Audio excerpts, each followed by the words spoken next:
जी वीर, मैं अभी एक आर्टिकल पढ़ रहा था हिंदुस्तान टाइम के अंदर। अच्छा, ए record 96,917 Indians were apprehended while unlawfully crossing over 2002 and September 2003, according to US Custom and Border Protection. Viewers, तो 96,917 इंडियंस जो हैं पकड़े गए हैं crossing border from south America, north from Mexico, United state. अब इंडिया जो है, क्या वजह है? कनाडा के अंदर जो है इस वक्त थाउजेंड, मैं मिलियन से ऊपर कह सकता हूँ, स्टूडेंट्स पिछले 5 साल में आए और इसी तरह टेम्परेरी वर्क परमिट पे और इसी तरह नॉर्मल और रैकेट नंबर ऑफ शिप जो हो रही है कनाडा में। तो क्या वजूहात है इंडिया के अंदर के लोग, इतने ज्यादा लोग जो है ना यहाँ पर। अभी एक जहाज पकड़ा गया जो एक चार्टर फ्लाइट फ्रांस के किसी एयरपोर्ट पे निकारागुआ जा रहा था, 3 पैसे इंडिया आ गए। और इंडिया में जिस रफ्तार से लोग वहां से निकल रहे हैं, तो थोड़ी सी परेशानी होती है कि चलो पाकिस्तान के तो हालात बहुत खराब है, पूरा सिस्टम बहुत खराब है, लेकिन बांग्लादेश, इंडिया और से क्यों लोग निकल के क्यों निकलना चाहते, जबकि उनका पर कैपिटा इनकम भी बहुत ज्यादा है, सब कुछ है, क्या वजूहात हो? तो ये वीडियो जो है मैं इसके ऊपर बना रहा हूँ कि क्या नाम है, इस वक्त जो इंडिया की जो पोल्यूशन की सूरत हाल, जो हेल्थ का, जो एजुकेशन का सिस्टम है और जो गुर्बत है, गाँव के गाँव पंजाब के खाली हो रहे हैं। एक दौड़ लगी हुई है कनाडा आने के लिए, अमेरिका आने के लिए, और सारा अमेरिका का सारा राउट जो है वो साउथ अमेरिका से वो लोग इस्तेमाल करते। इसी तरह अभी भी एक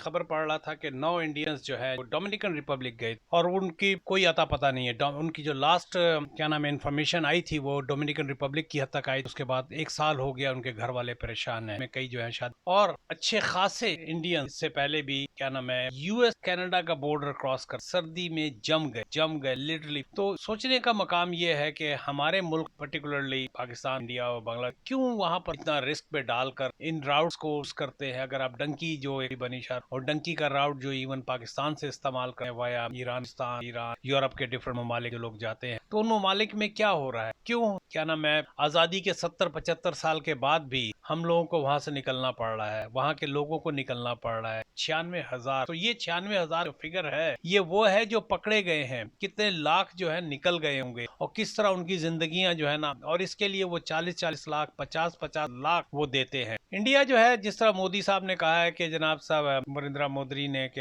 हम 2030 तक विश्व बन जाएंगे और इस किस्म की बातें जो उन्होंने कही हैं, लेकिन क्या वजह है कि लोग निकल रहे हैं? तो जरा कमेंट सेक्शन में व्यूअर आप डालें, मुझे बताएं कि क्या वजूहात। बहुत सारी जाहिरी वजूहात हैं, गुर्बत है, पोल्यूशन है, हेल्थ का रिस्क है और लाकानूनियत है, एजेंसीज हैं, पुलिस का एक अनफेयर सिस्टम है उन मुल्कों के अंदर। अगर किसी के साथ हो जाए, अगर वो पुलिस के हाथ लग गया या कोर्ट कचहरी में अगर वो पड़ गया तो उसका काम। महंगाई इतनी ज्यादा है कि they can not feed their family. तो उसके बाद ये आखिर एक तरीका यही रह जाता है कि किसी तरीके। अच्छा, ये डंकी राउट जो ये इस्तेमाल करते हैं इंडियंस, जो इस्तेमाल करते हैं एज पर ये हिंदुस्तान टाइम्स के, कि ये Latin American country like Ecuador, Bolivia, Guyana, जहाँ इंडियन सिटीजन को और अराइवल या टूरिस्ट वीजा आराम से मिल जाता है। और अराइवल यानी कि एयरपोर्ट पे जब होते हैं। Some agents also arrange direct visas for Mexico from Dubai. However, landing directly in Mexico is considered more risky as local authorities can arrest the migrants on site. और जब ये मेक्सिको पे उतरते हैं तो इनको most of the time जो है ना they are been apprehended या वो पकड़े जाते। From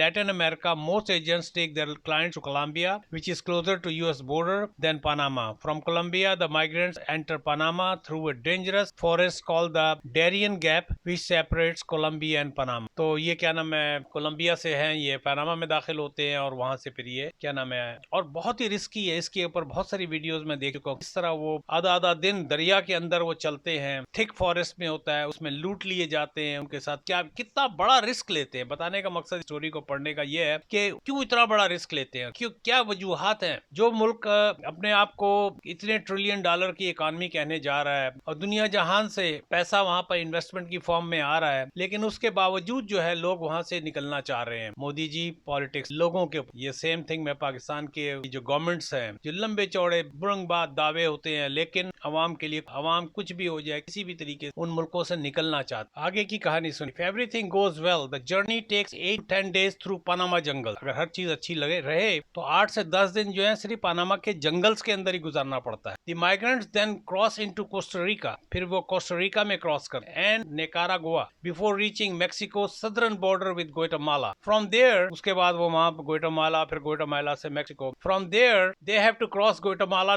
northern border with Honduras before reaching El Salvador southern border with Guatemala. तो ये डिफरेंट कंट्रीज हैं जहाँ जहाँ से इनको गुजरना पड़ता है. ग्वाटेमाला है, एल साल्वाडोर है, निकारागुआ है. After leaving El Salvador at the southern border with Guatemala, they must enter Honduras once more before traveling to the northern border of Nicaragua with Honduras. I mean different countries से इनको गुजरना पड़ता है. और ये Dunki flight जो है on going basis के ऊपर परसिस्टेंट एंड ऑन. अब ये जो है ये जो चार्टर प्लेन का जो किया गया ये एक बड़ी चीज है. Make it short and I let me sum it up over here. और अगर इस तरीके से लकी हुए तो इसमें से लकी होते इतना 2 साल के खाने के बाद अगर अमेरिका पहुंच जाते हैं तो ह्यूमैनिटेरियन ग्राउंड के ऊपर ये वहां पर केस अप्लाई करते हैं, असाइलम अप्लाई करते हैं, या किसी न किसी तरीके से शादी कर लेते हैं वहां पर और एक नया असला. फिर उसके बाद जब उनकी अच्छी अच्छी तस्वीरें जाती हैं इतनी सारी तकलीफ उठाने के बाद तो लाखों फिर और तैयार है. चले व्यूअर, मुझे सिर्फ वीडियो के बनाने का मकसद ये था कि वहाँ की जो हुकूमतें हैं चाहे वो पाकिस्तान की हो, चाहे बांग्लादेश हो, चाहे वो इंडिया की हो, सोचना अपनी पॉलिटिक्स छोड़ के लोगों की क्या नाम है वेलफेयर के लिए काम. चले व्यूअर.